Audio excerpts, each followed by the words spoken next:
हरिवंश पुराण 18 पुराण आहेत. त्या पुराणापैकी 18वं पुराण जे ते पुराण एक पुराण हरिवंश. आणि ते हरिवंश वाचायचं असतं. हरिवंशामध्ये काय भगवान परमात्म्याचं वर्णन आहे. त्याचा माऊली हरिपाठामध्ये उल्लेख करतात. हरिवंश पुराण म्हणजे हरिना भगवंताच्या लीला घडलेल्या त्या कथा पुन्हा पुन्हा ऐकायच्या. म्हणजे आपण भागवत ऐकलं पारायणाच्या वेळेला तर त्या कथा ऐकायच्या आणि भगवंताचं नाम हरिनाम संकीर्तन. आता आपलं चाललंय हरिनाम संकीर्तन आहे. म्हणजे देवाचं नाम घ्यायचं, हाताने टाळी मुखानं गजर करायचा. हे जे हरिवीण सौजन्य नेणे काही त्याला दुसरं काय करणं अशी मंडळी आहेत बरं का. विशेषतः इस्कॉन मध्ये असतात बघा. इस्कॉन ते दुसरं काही नाही, ते फक्त जप आणि दररोज स्वाध्याय म्हणून एक तासभर भागवत किंवा हरिवंश पुराण वाचायचं, तेच ऐकायचं, त्या भावामध्ये राहायचं, भगवत भावामध्ये राहायचं. ह्याच्याशिवाय काय सौजन्य दुसरी गोष्ट जाणत नाही. त्यांचं जीवन भगवंतमय होतं. मग त्या विचारातच त्या भगवंताच्या कथा आठवत आपली कर्म करायची.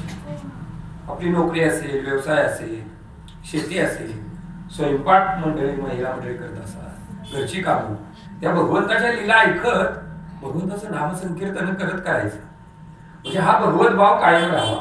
हरिवंश पुराण, हरिनाम संकीर्तन, हरिवीण सौजन्य, दुसरं काही जाणायचं नाही, बाकीचं काही जाणायचं नाही. एवढंच. माऊलीने ज्या वेळेला वाघ वैभव, वाणीचं वैभव काय, एक तर वाणीमध्ये भगवंताची कथा असावी, नाहीतर मग नाम असावं.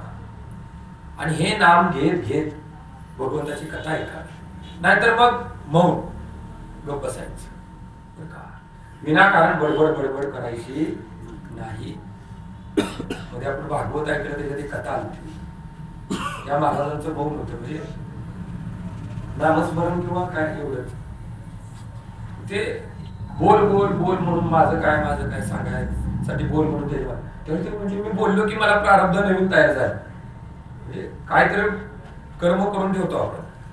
त्यामुळं जास्त बडबडीच्या नादी लागू नये माणसाने. कामापुरतं बोलावं. उगाच बडबड करण्यापेक्षा मग एक तर नाम घ्यावं, नाहीतर मग जास्त बडबड केल्यावर काय होतं, एक सुभाषितकार सांगतात, पोपट जास्त बडबड करतो म्हणून तो पिंजऱ्यात असतो, बगळा शांत असतो पण तो पिंजऱ्याच्या बाहेर असतो बरं का. त्याला पण पकडत आहे का, पिंजऱ्यात ठेवते का नाही.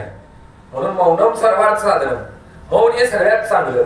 आणि बोलायचं असले तर वाचे वदता शिवनाम, नाहीतर विष्णू नाम. म्हणजे नाम घ्यायसाठीच वाचा उघडायची, भगवंताची कथा करायसाठीच वाचा उघडायची. अशी या ठिकाणी माऊली म्हणतात असं जीवन असतं त्यांना वैकुंठ ठरलं. तया नराला दरे वैकुंठ त्या मनुष्याला वैकुंठ ठरतं. नुसतं फोटो घेऊन मिळत नाही. 13 14 लिहितात वैकुंठवासी. आपण खाली गेलो तर वैकुंठात जात नाही, हे लक्षात ठेवा. माऊलीने त्याचा नियम सांगितलाय. वैकुंठ कोणाला मिळतं, जो हरिवंश पुराण ऐकतो, हरिनाम संकीर्तन करतो, भगवंताशिवाय दुसरी लीला काही बोलणं जाणत नाही. तया नरा लादले वैकुंठ जोडले. नाहीतर नरकात जरी गेलेला असला तरी आपण खाली स्वर्गावर असतील नाही, असं चालत नाही. भगवंताकडे जायचं असेल तर तेवढी योग्यता प्राप्त करायला हवं. साधं परदेशात जायचं असेल तर ते व्हिसा, पासपोर्ट, काय काय ज्या नियम असतील ते नियमात बसावं लागतं. सगळं पोलीस स्टेशन पासून ते असतंय. तुमचं नॉन क्रिमिनल काय सगळी सर्टिफिकेट घ्यायची, मग तो व्हिसा काढायचा आणि मग ते सगळं, तर आपल्याला परदेशात जायला परवानगी आहे. आणि वैकुंठातून स्वर्गात जाय काय ती शेजारचं घर आहे मी काय, नाही नाही नाही नाही.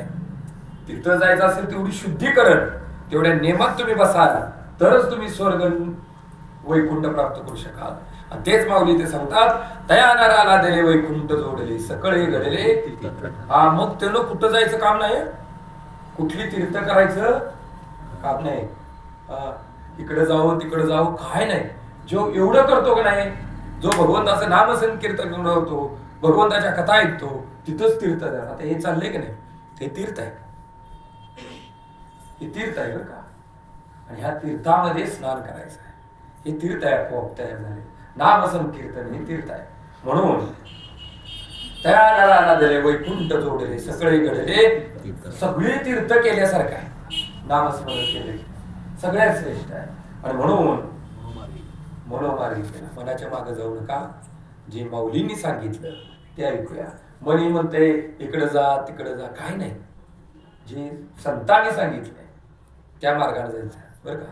संतांची संगती, मनाचा मार्ग संतांच्या संगतीचा, मनाच्या मार्गाने जायचं नाही. संतांनी सांगितल्याच्या माग मनाला पाठवायचं. मनाच्या मार्गाने गेला की तो तेथेची मुकला. हरिपाठीस ते रावला. हा, हरिपाठात जो थांबतो, हरिपाठ म्हणजे हरिपाठात पुस्तक वाचणं नव्हं, 28 अभंग वाचणे नव्हे. हरिपाठ म्हणजे मुख, आताही चालले तन काळी मुखाण नाम, हा हरिपाठ. ह्याच्यात जो रंगला, ह्याच्यात जो दंगला तो धन्य, त्याला वैकुंठ मिळेल. आणि म्हणून शेवटी माऊली म्हणतात, काय सांगू माझा अनुभव सांगतो. ज्ञानदेवा गोडी संगती सज्जनी, ज्ञानदेवा गोडी हरिनामाची जोडी, रामकृष्ण आवडी सर्व. मला एकच कळतं, हरिनामाची जोड करायची. माऊलींचा अनुभव आहे स्वतःचा. म्हणून आज 750 वर्ष झाली तरी मागं माऊली आजही आहे.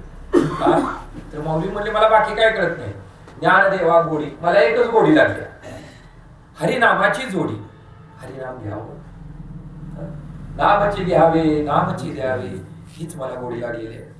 रामकृष्ण आवडी सर्व, आवडीनं रामकृष्ण हरी, रामकृष्ण हरी म्हणावं, हीच मला गोडी लागलेली आहे. तर असं भगवान परमात्म्याचं गोड नाम असणार आपण प्रेमानं आनंदानं घेऊया. घ्या.